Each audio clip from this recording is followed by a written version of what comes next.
প্রথম স্টার্টটা হবে আমাদের তারাবি থেকে আজকে। আর তারাবির সলাৎ যে ইমাম পড়াবেন, আমি অবশ্যই রিকোয়েস্ট করব তিনি যেন খতমই পড়ান। রমজান মাসে যদি কোরআন খতম না দিই তাহলে আমরা কোন মাসে কোরআন খতম দিব? এবং খতম দিতে হবে বলেই যে খুব জোরে তেলাওয়াত করতে হবে 5G স্পিডে, যাতে কেরাত কি করা হচ্ছে ইমাম সাহেবও বুঝতে পারছেন না, মুক্তাদিও বুঝছেন না। এখানে নামাজে কোরআনের হকটা ঠিক মতো আদায় হয় না। একটু ধীর স্থিরভাবে পড়া যেতে পারে। আমরা হয়তো প্রত্যেকটা আয়াতের শেষে ওয়াকফ করতে পারছি না, যেটা নবী সাল্লাল্লাহু আলাইহি ওয়াসাল্লামের সুন্নাহ ছিল। নবী করিম সাল্লাল্লাহু আলাইহি ওয়াসাল্লাম কিন্তু প্রত্যেকটা আয়াতের শেষে ওয়াকফ করতেন, থামতেন, থেমে থেমে তিনি তেলাওয়াত করতেন। হয়তো আমরা সেটা করতে পারি না, কিন্তু আমরা চেষ্টা করতে পারি তেলাওয়াতটার টেম্পোটা যেন কমে যায়, যাতে করে 2 রাকাত নামাজ পড়তে মিনিমাম 5 থেকে 8 মিনিট সময় লাগে। এই নামাজটা পড়লে আমরা মোটামুটিভাবে কিছুটা হলেও হক আদায় করতে পারবো ইনশাআল্লাহ।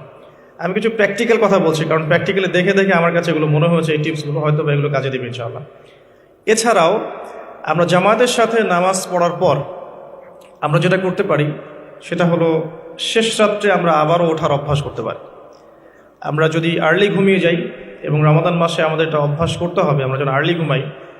আর্লি যদি ঘুমিয়ে যাই আমরা শেষ রাত্রে ইনশাআল্লাহ সাহারি করার মিনিমাম 1 ঘন্টা 1.5 ঘন্টা আগে যদি উঠতে পারি, শেষ রাতে গিয়ে আমরা আবারও কিন্তু 2-4 রাকাত 8-10 রাকাত নামাজ পড়তে পারবো ইনশাআল্লাহ, এবং পরিবারের সদস্যদেরকে ওঠাতে পারবো। আর এই সময়টা সেই সময় যে সময় আল্লাহ রাব্বুল আলামিন প্রথম আসমানে নেমে আসেন এবং বান্দার জন্য আহ্বান করতে থাকেন, কে আছো আমার কাছে কিছু চাইবে আমি তোমাকে তা দেবো, কে আছো আমাকে ডাকবে আমি তোমার ডাকে সাড়া দেবো, কে আছো আমার কাছে ইস্তেগফার করবে আমি তোমার গুনাহগুলোকে মাফ করে দেব। তো শেষ রাত্রে দোয়া কবুল হয়। দোয়া কবুলের এই সময়টাতে আমরা যেন ঘুমিয়ে না কাটাই, মিনিমাম 1 ঘন্টা আগে আমরা ওঠার চেষ্টা করব শেষ রাত্রে। তাহলে ওই সময়টা আমরা ইনশাআল্লাহ তাআলা ইবাদতে কাটাতে পারবো। আল্লাহ পাক তৌফিক দান করুন, আমিন। তো আমরা রমাদানের স্টার্টটা করব আজকের তারাবি থেকে, এবং আজকের রাতের আপনার শেষ রাত্রে কিছু নামাজের মধ্য দিয়ে, যেটাকে অনেকে তাহাজ্জুদ বলে থাকেন। আর এরপরে আমরা যে বিষয়গুলোর দিকে ফোকাস করব সেটা হচ্ছে সাহরি এবং ইফতার। যেহেতু আমরা শুরু করছি তারাবি দিয়ে, তারপর ঘুমাচ্ছি, ঘুম থেকে উঠে আবার তাহাজ্জুদে উঠছি, তাহাজ্জুদের নামাজ পড়ার পর আমরা কিন্তু সাহরি করব। সাহরি আর ইফতার দুটাকে আমি একসাথে লিখেছি এই কারণে, এই দুটার মূল মেসেজ একটাই। রমজান মাসে আমাদেরকে নিয়াত করতে হবে এবং চেষ্টা করতে হবে সাহরি এবং ইফতারে যেন খুব বেশি না খাই। প্রথম কথা হচ্ছে এটা, সাহরি এবং ইফতারে এত বেশি খাওয়া যাবে না যেটা আপনার সওমের আধ্যাত্মিকত্ব নষ্ট করে ফেলবে। সওমের যে রুহানিয়াত বা আধ্যাত্মিকত্ব আছে এটা বেশি খেলে নষ্ট হয়ে যাবে, বেশি ঘুমালে নষ্ট হয়ে যাবে, বেশি কথা বললে নষ্ট হয়ে যাবে, আড্ডা পিটালে, গল্প করলে, অনলাইনের সময় অপচয় করলে বা অন্যান্য মুভিসগুলো দেখলে আপনার রমাদানের নূর কিন্তু নষ্ট হয়ে যাবে। বেশি খাওয়ার অভ্যাসটা ত্যাগ করতে হবে রমাদান মাস থেকেই। আমরা কিছু কিছু বিধান দেখেছি যেটা কোরআন এবং হাদিসে আছে, বাস্তবিক খুব একটা আমল আসলে নাই। তার মধ্যে অন্যতম একটা হচ্ছে খাওয়ার সুন্নত। খাওয়ার সুন্নত আমাদের সবার মধ্যে খুব একটা নাই, থাকলে আমাদের ফিটনেসগুলো এমন হতো না আসলে।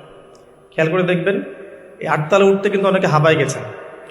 তো এই ফিটনেসগুলো কিন্তু আমাদের ক্ষতি করছে, আমরা বুঝতে পারছি না। আমি রমাদান মাসে রিকোয়েস্ট করব বেশি খাবেন না, পেটের 3 ভাগের 1 ভাগ খাবেন, এবং কোনোভাবেই কোনো ম্যানুফ্যাকচার্ড খাবার খাবেন না। কোনো ম্যানুফ্যাকচার্ড ফুড আপনার শরীরের ভিতরে ঢুকতে দিবেন না। ম্যানুফ্যাকচার্ড বলতে বোঝাচ্ছি মানুষ যেগুলোকে প্রডিউস করে মার্কেটিং করছে, যেগুলোর মধ্যে সাইড ইফেক্ট আছে এবং যেগুলোর মধ্যে পুষ্টি উপাদান কম। বাসায় হোমমেড ফুড খাবেন।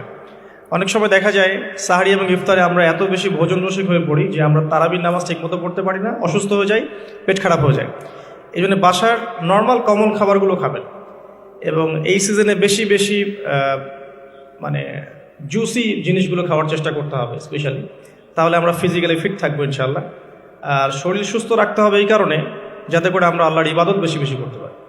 তো আল্লাহ পাক আমাদের সবাইকে খাবার নিয়ন্ত্রণ করার তৌফিক দান করুন। আর যে ব্যক্তি খাবারকে নিয়ন্ত্রণ করতে পারে না সে কিন্তু প্রবৃত্তিকে নিয়ন্ত্রণ করতে পারবে না। আমরা খাবার যত বেশি প্রডিউস করব তত বেশি আমাদের মা বোনদেরকে রান্না করে থাকতে হবে। এতে করে তাদেরও রোজার যে মাহাত্ম্য এবং রোজার যে রুহানিয়াত তারাও হারাবে, সময়ের অপচয় হবে, তাদের প্রতি এক পয়েন্ট কাইন্ড অফ জুলুম করা হবে। যদি 2-3টা আইটেমে আমার খাবার হয়ে যায়, 10টা আইটেম করার কোনো প্রয়োজন নাই। সো ম্যানুফ্যাকচার্ড খাবার আমরা বাদ দিব, ম্যানুফ্যাকচার্ড ড্রিঙ্কস বাদ দিব, এবং হোমমেড খাবারগুলো থেকে অভ্যস্ত হবে ইনশাআল্লাহ। আল্লাহ পাক তৌফিক দান করুন, আমিন। এবং রমাদান মাসে আমরা যেগুলো করার নিয়াত করছি এগুলোকে সারা বছর কিন্তু ধরে রাখতে হবে আর কি। আল্লাহ রাব্বুল আলামিন আমাদেরকে তৌফিক এনায়েত করুন, আমিন। তো তারাবি, তাহাজ্জুদ এবং খাবারের পরে ইফতারের কথাটা একটু অ্যাড করে দিই। ইফতারে এত বেশি খাবেন না যাতে করে তারাবির নামাজটা আপনি পড়তে না পারেন। ইফতারে নবী সাল্লাল্লাহু আলাইহি ওয়াসাল্লাম যে খাবারগুলো খেতেন সেই সুন্নাহ সম্মত খাবারগুলো খাওয়ার চেষ্টা করবেন ইনশাআল্লাহ। আল্লাহ পাক তৌফিক দান করুন। এরপরে আমি যে কয়েকটা পয়েন্টস লিখেছি তার মধ্যে একটা হচ্ছে যে রমাদান মাসে সম রাখা অবস্থায় প্রথম কাজ আমাদের 5 ওয়াক্ত সালাত জামাতে পড়া। সারা বছর কি করেছি, তো এই রমাদান মাস থেকে নিয়াত করতে হবে যে 5 ওয়াক্ত সালাত যেন জামাত না ছুটে যায়। এটা যারা লোকাল তাদের জন্য খুব প্রযোজ্য, যারা মুসাফির তাদের হয়তো ছুটতে পারে। যদি ছুটেও যায় একা একা পড়ে ফেলতে হবে। যদি সম্ভব হয় বাসায় জামাত করা যেতে পারে যদি ছুটে যায়। রমাদান মাসে জামাতে পড়লে অন্যান্য মাসের যে নেকি তার চেয়ে মিনিমাম 70 গুণ নেকি বেশি হবে ইনশাআল্লাহ। আর জামাত একটা ঐক্য দেয়, একটা পরিচিতি হয়, হৃদ্যতা ভালোবাসা বাড়ায়। একটা মুসলিম কমিউনিটির মধ্যে জামায়াতের গুরুত্ব অনেক বেশি, জামায়াতের সাথে নামাজ এই বিষয়টার গুরুত্ব অনেক বেশি। আমরা রমজান মাসে অ্যাটলিস্ট এই মাসে অভ্যস্ত হই যাতে করে আমাদের রমাদানের 5